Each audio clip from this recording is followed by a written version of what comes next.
Y hoy al doctor Parada se le ocurre ponerme el tema de retos actuales en la anticoncepción. Y lo acepté como un reto más para mí, con mucho gusto, porque hacerlo en un congreso que, como les decía, marca el inicio de un camino de aquí en adelante que creemos y que queremos que sea fructífero, del que están participando todos ustedes, porque definitivamente ustedes forman parte de ALA, por eso están aquí, por el interés común que nos une, pero adicionalmente a esto, porque estoy en República Dominicana, uno de los países en donde me siento como en casa, un Punta Cana que del 2016 en adelante marcó un antes y un después en mi vida, y fue en Punta Cana, en una República Dominicana que me ha acogido con mucho cariño, con gente como la gente de Paraguay, en donde me siento en casa también, con mis hermanos panameños y con mis hermanos mexicanos y argentinos. Entonces me siento en casa y eso me hace sentirme un poco más a gusto. Así es que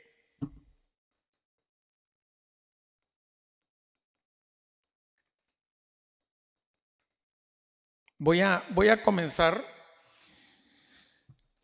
mencionándoles que cuando comencé a preparar esta presentación pensando en los retos actuales de la anticoncepción, con mucha intención y con mucho sesgo me fui hacia cuáles son las próximas progestinas, cuáles son los próximos estrógenos, qué es lo nuevo que viene en anticoncepción.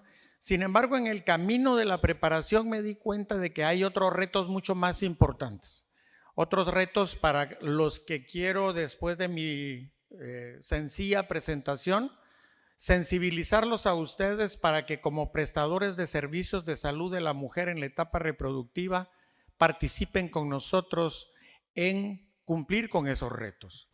De tal manera de que la primera parte de mi presentación me lleva y me remonta a los años en donde Pincus y Rock, a finales de la década de los 50, piensa en la creación de un anticonceptivo que llevaba un fin común: seguridad y eficacia.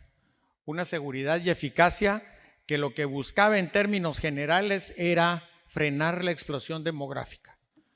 En aquellos años, finales de los 50, principios de los 60, la tendencia era pensar en ya no puede existir más gente en el mundo, tenemos que frenar esa explosión demográfica. Se están consumiendo los recursos naturales y no naturales y de alguna manera esto va de la mano de la demografía de cada uno de los países y del mundo.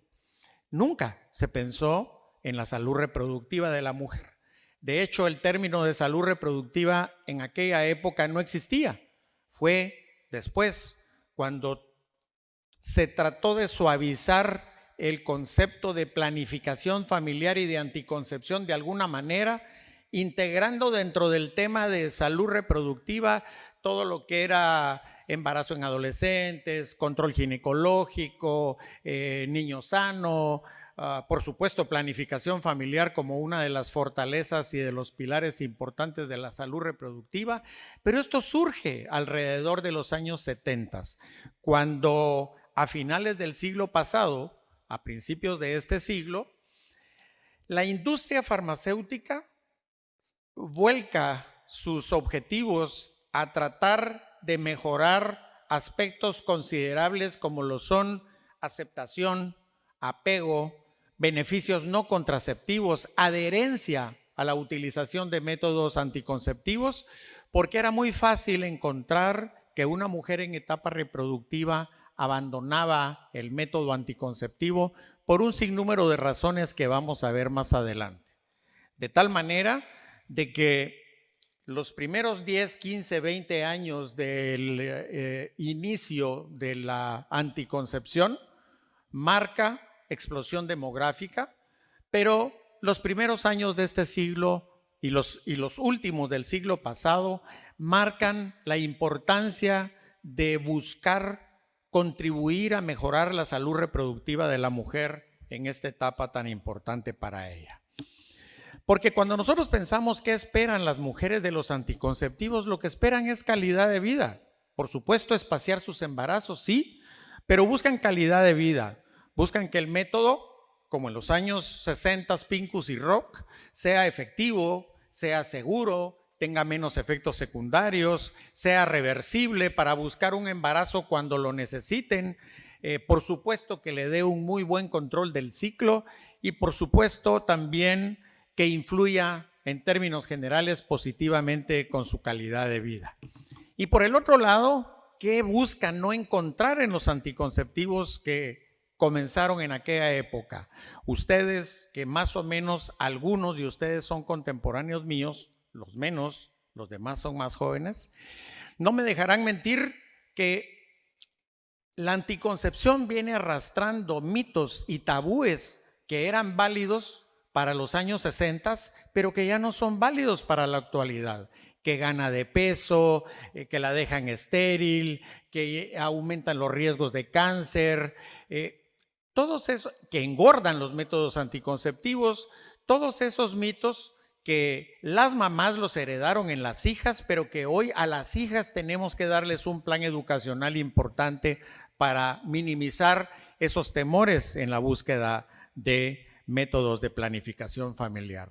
De tal manera que durante los últimos 40 años del siglo XX, la tendencia fue, en primer lugar, la disminución de los estrógenos. Un estrógeno sintético, el etinil-estradiol, que en su momento inicial era mestranol, que era una prodroga que tenía que convertirse en etinil-estradiol para actuar como estrógeno eficaz, pero que sabemos perfectamente que esos estrógenos tenían mucho más riesgos que beneficios, desventajas que ventajas. Y por supuesto, a principios de este siglo, la tendencia fue buscar mejores estrógenos encaminados a estradiol.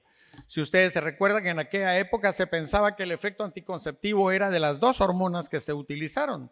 El paso del tiempo demostró que no, que es la progestina la responsable de la anticoncepción y que el estrógeno simplemente busca un control del ciclo. De tal forma de que luego de buscar el mejor estrógeno, se trató de encontrar nuevos progestágenos, sobre todo derivados de aquella cadena de los 19 nortestosterona, progestágenos de primera generación, que eran buenos, que eran poco potentes, que necesitaban dosis muy altas, y la necesidad fue crear anticonceptivos de la misma línea, mucho más potentes, para dar menos dosis, con menos efectos secundarios y con menos eventos adversos.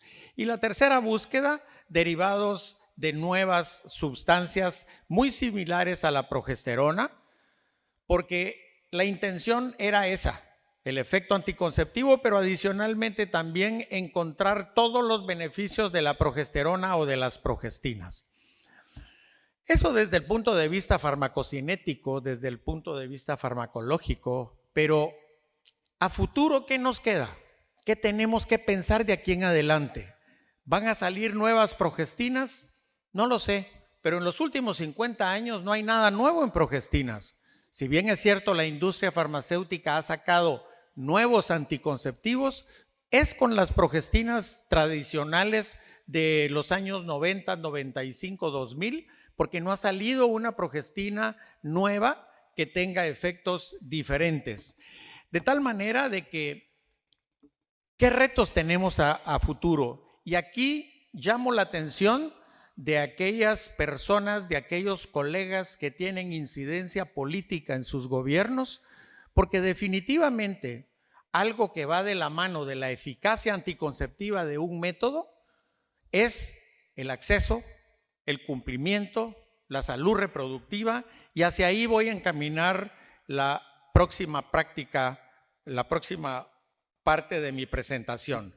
Y es que algo que marcó un primer paso en la sensibilización de las autoridades que tienen que ver con la salud reproductiva de la mujer fue la inclusión dentro de los objetivos del desarrollo del milenio 2001, en donde uno de sus principales objetivos era el acceso universal a la salud reproductiva como un componente integral, de tal manera de que importantemente pensar en que el comportamiento de la salud reproductiva y de la atención de la mujer en la etapa reproductiva en América Latina y el Caribe, sobre todo Caribe, con las altas tasas de fecundidad que tenemos, Centroamérica también lo tiene, buscaba tratar de establecer proyectos y programas que disminuyeran esas altas tasas y esa alta incidencia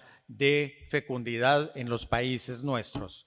Y las mejoras entonces en los proyectos y en los programas de salud reproductiva encaminadas a tratar en la manera de lo posible de encontrar una equidad en el acceso de los métodos de planificación familiar.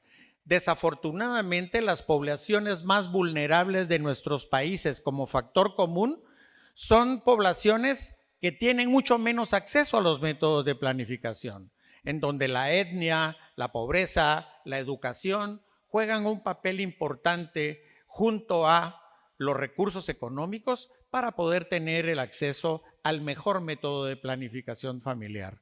Cuando las características que acabo de mencionar son características que nos llevan a pensar que esas mujeres son aquellas que están en mucho mayor riesgo reproductivo, con embarazos no planificados, que nos llevan a abortos clandestinos, que comprometen la vida y la salud de la mujer en la etapa reproductiva.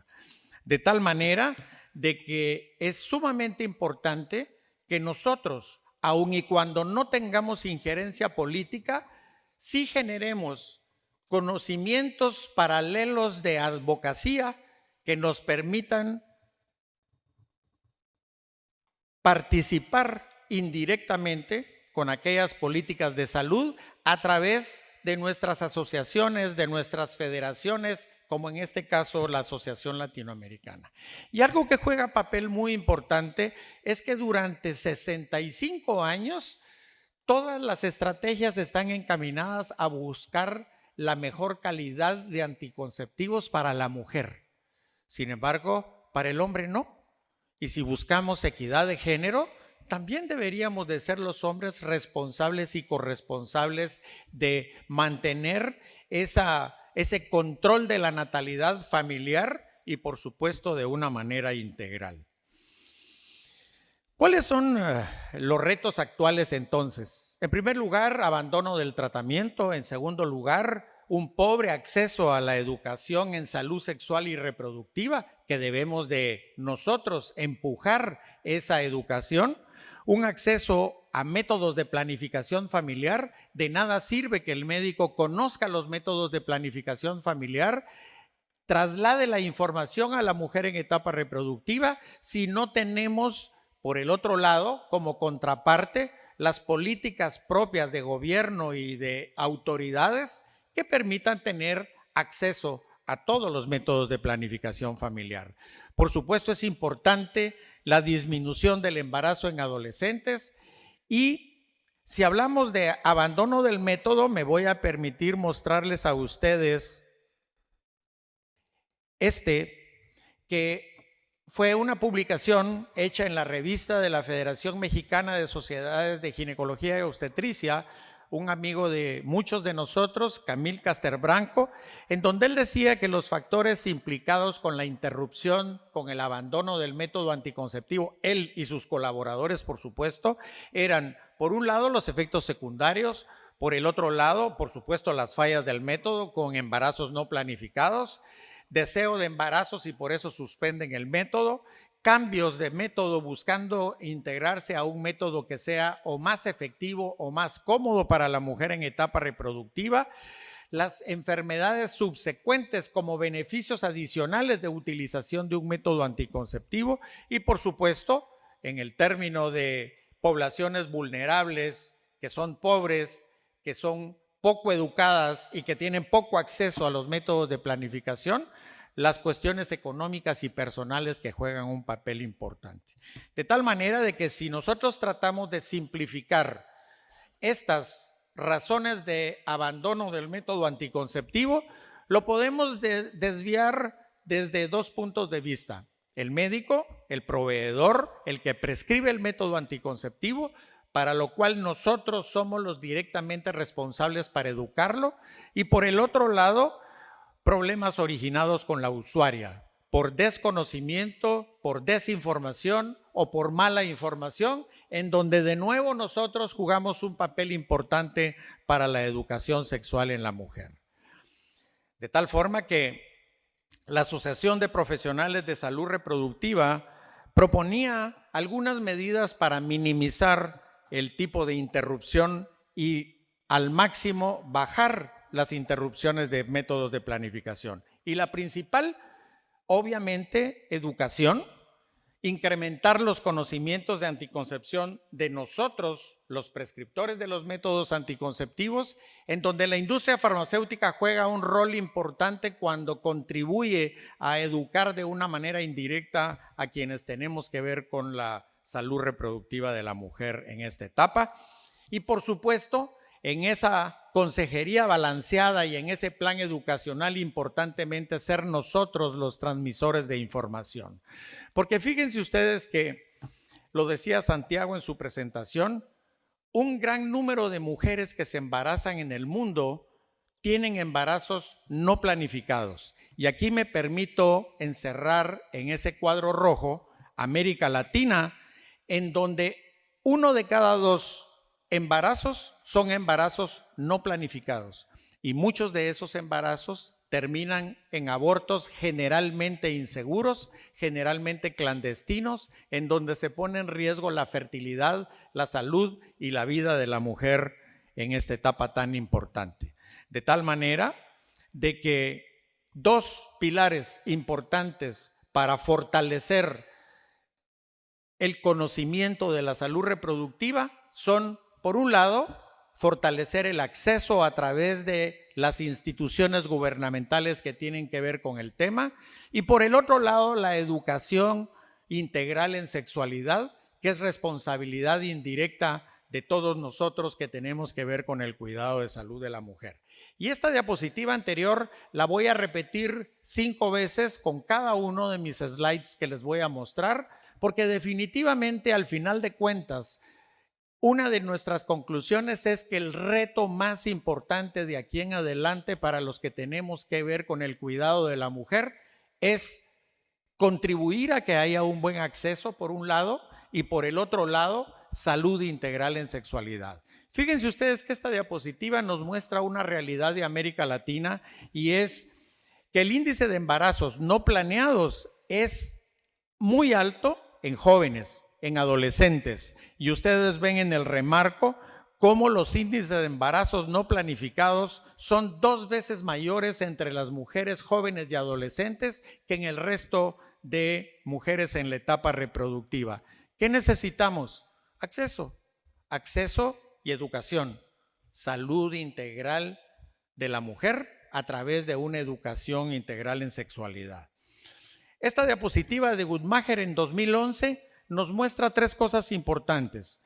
En primer lugar, que los embarazos no planificados y su relación con los métodos de planificación familiar tienen 3 aspectos a considerar, pero el más importante de ellos es que el 59% de los embarazos no planificados es porque no utilizan ningún método de planificación familiar. Es decir, 2 de cada 3 mujeres que tienen vida sexual conocen los métodos de planificación, pero no los utilizan, de tal forma de que tenemos que incidir de nuevo en establecer contactos con las autoridades para mejorar el acceso, pero ser nosotros portadores de información para mejorar la salud reproductiva de la mujer.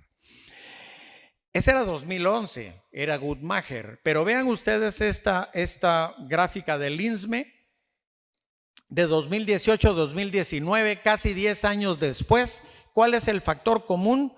En morado, la parte del pastel, 67% de las adolescentes entre 10 y 19 años tienen vida sexual y no utilizan un método de planificación familiar. Es decir, ¿de qué nos sirve que la industria nos provea de los mejores métodos de planificación familiar si por un lado nuestras autoridades no hacen el mejor esfuerzo en términos generales para tener la oportunidad de dar el acceso y nosotros tampoco hacemos absolutamente nada? En Guatemala hay una institución que se dedica a fiscalizar todas las políticas de salud, sobre todo en salud reproductiva, y sirve como un asesor para el Congreso de la República. Ese es el Observatorio de Salud Sexual y Reproductiva. Y las presentaciones a la prensa, a los medios de comunicación, siempre son las mismas y los resultados siempre son los mismos, de tal manera de que poner en evidencia un sinnúmero de condicionantes, pero no haciendo nada ni eco de ese impacto negativo en la salud reproductiva de la mujer, no nos lleva a nada si nosotros, como en esta gráfica, no favorecemos el contribuir de la mano con las instituciones gubernamentales de salud para dar una salud sexual adecuada y, de nuevo, insistir en el acceso a los métodos de planificación familiar. Nosotros somos líderes del cuidado de la salud de la mujer a través de participar activamente en nuestras sociedades y como tal tenemos que incidir en estimular a que haya un mejor acceso de métodos de planificación familiar. Enfrente de mí está una gran amiga que es la presidenta de la Sociedad de Avances en Contracepción de Ecuador, SAC, y tenemos que jugar el papel doble de estimular a nuestras autoridades a que mantengan el acceso apropiado, pero también de educación y de información. ¿Cómo estamos ahora? Fíjense ustedes que a nivel mundial, hoy por hoy hay casi 2.000 millones de adolescentes y jóvenes en el mundo, es decir, una de cada 4 personas en el mundo es un adolescente. Y como lo decía Santiago, de aquí en adelante van a ser cada vez menos, porque cada vez más nuestra población va a ir envejeciendo más. Pero mientras eso sucede, nosotros debemos de cuidar esa salud reproductiva de la mujer. Una de cada 3 niñas en los países como los nuestros en vías de desarrollo están casadas antes de los 18 años. Yo tuve la oportunidad durante 6 años de dirigir una institución que se llama, porque yo ya no estoy, pero la institución sigue, APROFAM, que es algo así como Profamilia acá en República Dominicana. Y tratamos de luchar al máximo junto con el Observatorio de Salud Reproductiva para que en países como los nuestros o como el nuestro no se casaran las niñas de 11, 12 años. O sea, tenemos una población indígena muy alta, pero de todas maneras, ¿qué pasaba? Que las parejas buscaban que sus hijos fueran mujeres para tenerlas como un objeto para poder intercambiar cuando llegaran a los 11, 12 años. Increíble, pero cierto, cambiándolas por un caballo, cambiándolas por un pedazo de tierra, a una hijita de 12 años, entregándola muy probablemente al que mayor posesión económica tenía. ¿En qué se traduce eso? En embarazos en adolescentes. Y si ustedes se fijan, en la parte de abajo del slide dice que aproximadamente 16 millones de adolescentes de 15 a 19 años dan a luz cada año, teniendo niños con embarazos en adolescentes. Y 33 millones de mujeres entre 15 y 24 años tienen una demanda insatisfecha de métodos de planificación familiar. Conocen los métodos, saben que existen, quieren usarlos, pero no tienen acceso a ellos y entonces en el camino resulta embarazo en adolescentes. Parecería irreal, sin embargo esta gráfica es de Fondo de Población de Naciones Unidas y no la quiero hacer muy extensivo, simplemente quiero que ustedes hagan énfasis en la parte inferior del slide en donde están las barras en celeste, la parte izquierda del slide en donde están las adolescentes de 13 años. Esta gráfica simplemente me dice, de acuerdo a Fondo de Población, que el 41% de las niñas de 13 años tienen relaciones sexuales o su primera relación con el esposo o con un compañero sexual. 13 años, cuando realmente la niña debería de tener a esas instancias de su vida otros objetivos mucho más importantes de desarrollo personal e individual. No servir de vehículo para nadie más, sino para crecimiento personal a través de una educación adecuada, de logros económicos importantes de ahí en adelante, de metas y de objetivos, y por qué no decirlo, de retos como los que ahora estamos tratando nosotros de mejorar. Y fíjense ustedes que en la mitad de la diapositiva, la barra azul dice que el 30% de las niñas de 13 años tienen su primera relación sexual con un familiar, que generalmente es el cuñado, es el primo, el padrastro, y sin embargo, esto sigue pasando hoy por hoy en nuestra sociedad. ¿Qué necesitamos?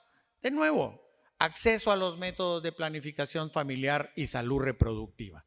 Esta diapositiva, que se la tomé al doctor Paradas, él la utilizaba en otro sentido, pero este es la Opinion Committee del Colegio Americano de Ginecólogos y Obstetras hablando de anticonceptivos de larga acción.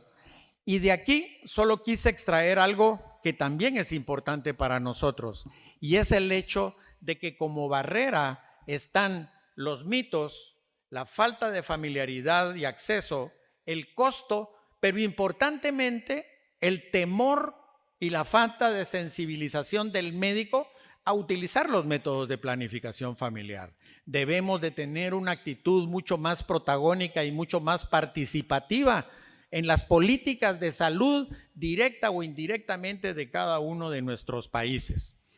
Esta es una publicación del Lancet de febrero del 2019 que habla del uso de anticonceptivos en América Latina y en el Caribe y la prevalencia de inequidad en esos 23 países. Una de sus conclusiones es que, por supuesto, ustedes lo saben mejor que yo, hay una gran disparidad en el acceso a los métodos de planificación familiar. Y cuando hablaba de una muestra importante, más de 12,000 mujeres, fíjense ustedes que esto no es un secreto para ninguno de nosotros. Haití tiene la prevalencia más baja de usos de métodos anticonceptivos. Va de la mano de recursos económicos, de educación y de información. Brasil, Colombia, Costa Rica, Cuba y Paraguay, una prevalencia de uso del 70%, cosa que es sumamente importante. Cuando yo les decía a ustedes que debemos de participar como asociaciones o como federaciones, esta es una actividad, hoy por hoy, me permito circunstancialmente ser el presidente electo de la Federación Latinoamericana de Sociedades de Ginecología y Obstetricia, FLASOG, y me permito mostrarles a ustedes cómo una federación tan importante que agrupa a 19 asociaciones de especialistas de ginecología en América Latina está jugando un papel, si ustedes quieren, indirecto, pero a través de, por un lado, tener actividades a nivel regional, contribuyendo al cumplimiento de los objetivos del milenio, dando educación, información y, por supuesto, trasladando todo ese conocimiento y ese bagaje de conocimientos a todos nuestros asociados. Y por el otro lado, FLASOG como tal está buscando mantener actividades de promoción de la salud sexual y reproductiva mediante una acción importante en lo que tiene que ver con abogacía a nivel de los tomadores de decisión. Hoy por hoy, en Cartagena está reunida FIGO, FLASOG y algunas de los donantes que tienen que ver con anticoncepción y sobre todo con salud sexual y reproductiva, y están elaborando y planteando 2 proyectos que tienen que ver con disminución de mortalidad materna, con disminución de embarazo en adolescentes. Es decir, nuestras federaciones tienen que participar activamente en esa toma de decisiones. Y por el otro lado, les muestro acá una publicación de la Organización Mundial de la Salud del 2019 que habla sobre el respeto a los derechos humanos, proporcionando información y servicios de anticoncepción. Y aquí simplemente 3 aspectos importantes a considerar. Termino en un par de minutos. Por un lado, los embarazos no deseados son ocasionados por una poca disponibilidad de métodos anticonceptivos, y esto definitivamente incide en un riesgo para la vida y para la salud reproductiva de la mujer y de su entorno familiar, por supuesto. Por el otro lado, hay más de 200 millones de mujeres cuyas necesidades en materia de anticoncepción no están satisfechos. 1 de cada 3 mujeres en etapa reproductiva teniendo vida sexual hoy en América Latina tiene una demanda insatisfecha de métodos de planificación familiar. Y por último de esta diapositiva, 6 de cada 10 no quieren quedar embarazadas, quieren espaciar sus embarazos, pero no utilizan ningún método anticonceptivo porque nadie se los ha recomendado. Es papel de nosotros informar y educar a las mujeres en este aspecto.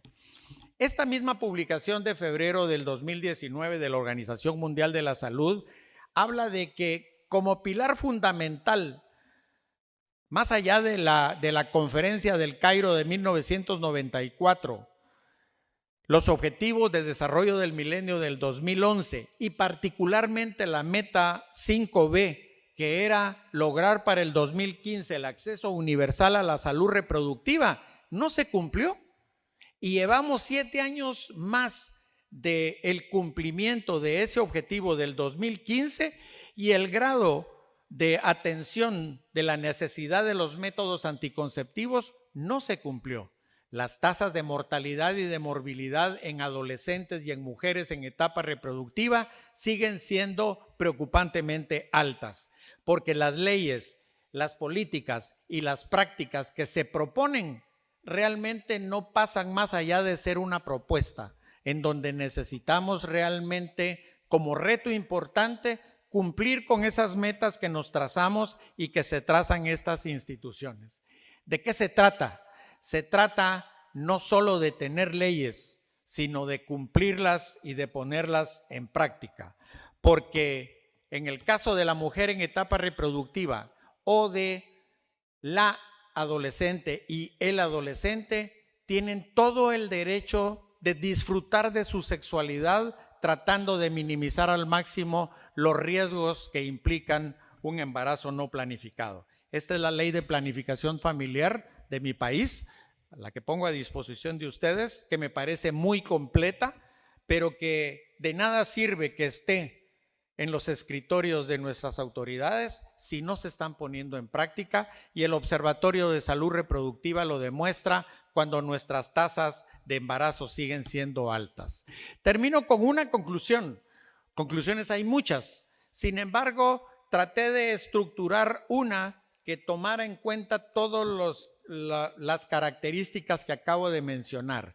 Y es que para el cumplimiento de esos retos actuales políticos en la búsqueda de salud reproductiva de la mano de la anticoncepción, todas las asociaciones que tenemos que ver con el cuidado de salud de la mujer, asociaciones de especialistas, federaciones regionales, ONGs, olvidé poner en esta conclusión a la industria farmacéutica, que por supuesto tienen objetivos económicos, pero que también tienen un objetivo social importante cuando proveen de métodos de planificación familiar a nosotros, los prestadores de servicios de salud.